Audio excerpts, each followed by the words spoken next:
professionals, in this kind of position again. Things are really going well in our city as far as crime reduction. It doesn't take much to set us back. A small number of people making some very bad decisions, and here we are. So I do want to make sure I acknowledge that the victims that are impacted, their family members and loved ones, and my thoughts are with them as they start this recovery process. And I've said it, and I'll continue to say it, that downtown district continues to be one of our safest neighborhoods, and that's not going to change my opinion because a couple people make a bad decision. So give me a minute. I started early, Jesse. It's on me. I didn't even notice. 1 second. No, is anyone live? It's just feedback to the Okay. station. Okay. That's fine. That's perfect, actually. So don't rush. I'm not going to repeat all that, but you can ask me any questions you want.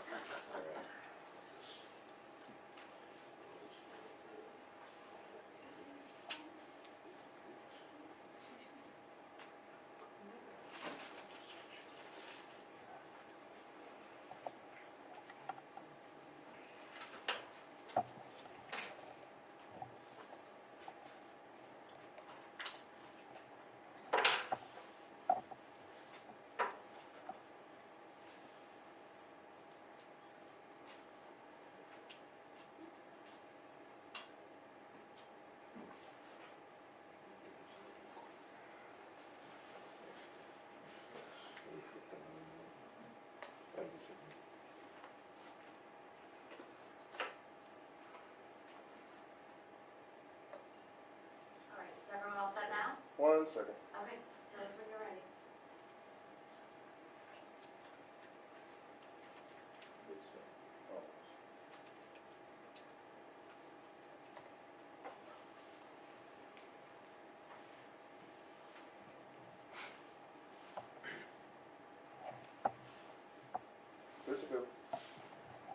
So, Chief, can you speak to the history that IMPD has specifically with Havia Ultra Lounge? You kind of referenced that in your statement yesterday. Well, I mean, there's been ongoing conversations with all of those that operate the bars on South Meridian Street for some time. There's been a couple specific incidents to that location, and there was work done with the previous downtown district commander and that establishment to try to fix some of those issues, because these conversations aren't just one-offs. We try to have them, especially Sergeant Evans and the commander and the captain down there repeatedly with not just the bars and owner businesses on South Meridian Street, but all throughout downtown. So there was some agreement in those things and how things were going to go going forward. And so that part of it is I have some significant questions about how weapons got into that bar.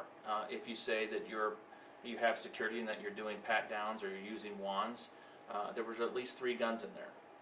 One was on one of the security guards employed by the business. One was recovered from one of the victims at the hospital, and obviously there's 1 gun we have not recovered,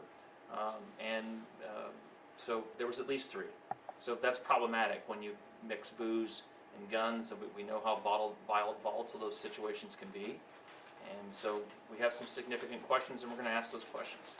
One of the owners said the shootings happened outside the bar, and the video shows that they weren't ever in the bar. Is that something that you guys are looking into? Yeah, so we'll watch. You talking about the first shooting? Yeah, that just happened. That happened outside of one of the establishments. We don't believe it was tied in any way whatsoever to the location of where that occurred. However, they were somewhere before. So the questions we have in that one: was there something that happened inside the bar and they were pushed out? Did it happen on the street? All those questions we have to answer. That's why we need people to come forward. Lots of people out. Everybody's running their cameras all the time. So maybe someone has video that they could provide us that points us in the right direction. Obviously, in that case, the detectives are looking at any external videos that we have. In the case where we had 3 people shot inside the bar, they're looking at the cameras inside there. We weren't able to pull that video the night, but we did seize the DVR. And so those forensic evaluations are going on right now. So I don't have a specific subject, description, or any of that information right now to tell you. From the 3-person shot, no one in the bar heard or saw a disturbance, just suddenly there were shots fired inside the bar. So we still have a lot of questions on both of them. When it comes to patrolling the downtown Mile Square, I think it was in 2021, you guys talked about how your officers spend an X amount of overtime patrolling that bar district and making sure actions like these don't happen. Is that overtime still kind of at the level where it is? And what are you guys doing as a law enforcement department to make sure stuff like that doesn't happen? Well, there's only so much we can do, especially when it happens inside of establishments. That's the responsibility of the persons that own that bar. It's also the responsibility of those persons to communicate with each other on problem issues and problem people so that they don't get kicked out of one bar and go to another bar. We don't know that that happens to the extent that we want. We also want them to notify officers when they're pushing problems out onto the street, because if we don't know that something's happening, we can't proactively try to prevent it. Most of the time we're just trying to get people back to their cars, out of the street, off the sidewalks, out in front of the bars. That's especially at closing time. Keep them from piling up at food trucks, which blocks the sidewalks, which causes people to bump into each other, which we know has caused other issues in the past. And so we are spending, I just looked this morning, about $800,000 in overtime just this year alone on just the bar overtime. That doesn't include the money that we spend patrolling the canal or all those other parts of downtown or for special events. So we know we had extra people out because we had 70,000 kids here from FFA, which went extraordinarily well. We had a Pacer game this weekend as well. All went very well. It's just these and it's not just Indianapolis. Look at how many times over the past 2 months have we had mass shootings in entertainment and bar districts all across the country. We have a problem in this country with conflict resolution and other things. So when we have to look at how there's a lot of things that I believe personally, and then I'm going to have conversations with legislators about, and they're going to do what they're going to do. I can't control that. I enforce the laws as written. This is not the General Assembly's fault. This is not Excise's fault. This is not IMPD's fault. At the end of the day, the person who pulled the trigger in both of these incidents is the person that's responsible. But what environments are we creating? How can we change those environments to make it safer for everyone? We're talking maybe 2 people out of all the tens of thousands of people that were downtown this weekend that made a decision that has impacted a lot of different people, the downtown community and our Indianapolis as a whole, and here we are talking about it again today. What specific changes are you going to ask the General Assembly? So there was a Senate bill introduced last year. I think it was Senate Bill 260 that talks about giving the excise police some emergency authority to shut down bars while the due process goes along. Because if you've been through this revocation of license, liquor license, it's a long process. There's a local process and then there's a state process. So I believe that the excise superintendent and his staff should have the ability to shut some of these places down, at least temporarily, while due process progresses for those problematic places that continue to be a problem over and over again, that don't want to be good community partners, that don't want to be good neighbors for the neighborhood around them. That they should have that authority to do that. That was another question. How was this bar still operating? If I looked at your call logs, you've had several disturbance calls over the past year and a half. Well, I don't know that we've reached a level as far as our nuisance abatement is concerned and the excise police to take them to a revocation. That process is ongoing, and in my conversation with the superintendent of the excise police last night, we're working on some things together. We have been working on some things together. They are a great partner, and they have been for some time. They put staff into our nuisance abatement task force. And so I think you're going to see as we move forward, I don't know when, some more visible presence from excise in not just these bars, but many of the bars in Indianapolis as we move forward. We'll take one more. Have you talked to the owner yet? I have not.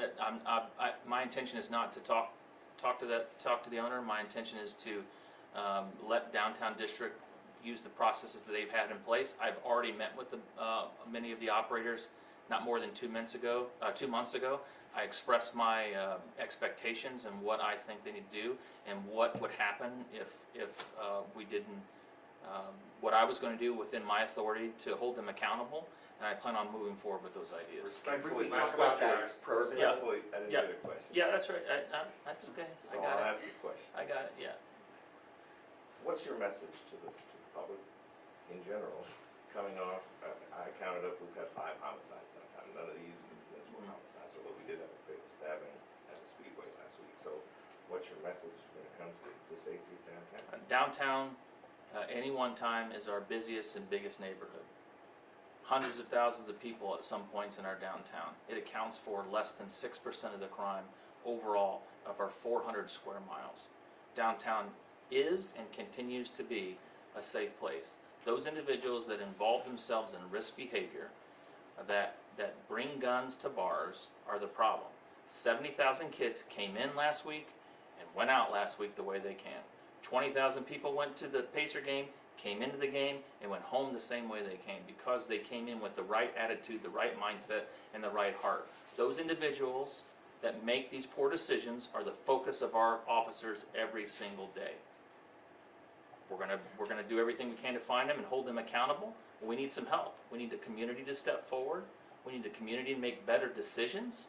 And we need business owners and operators to look at themselves in the mirror and ask themselves, what part of this do I own? And what can I do better in the future to prevent these things from happening? Because the police department is doing their job. Thank you, everyone, we Thank you. appreciate it. Still running, I think.